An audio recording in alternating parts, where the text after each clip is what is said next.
দেবাদিদেব মহাদেব হলেন শ্মশানবাসী। তিনি বাঘছাল পরে থাকেন, তার সর্বাঙ্গে থাকে শ্মশানের ছাই।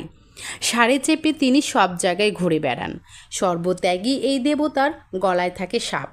সকল দেবতাদের দেবতা হওয়া সত্ত্বেও মহাদেব গায়ে ভস্ম কেন মেখে থাকেন তা আমি তোমাদের আজকে বলবো।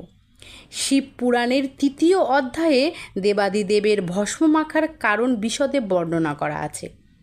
দেবী পার্বতীর কৌতূহল দূর করার জন্য মহাদেব স্বয়ং পার্বতীকে বলেছিলেন কেন তিনি গায়ে সবসময় ছাই ভস্ম মেখে থাকেন।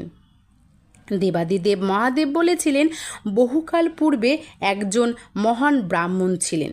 তিনি কঠোর নিয়ম অবলম্বন করে তীব্র তপস্যা করতেন। তার তপস্যা এমনই কঠোর ছিল যে তিনি গ্রীষ্মকালে চারিদিকে অগ্নি প্রজ্বলিত করতেন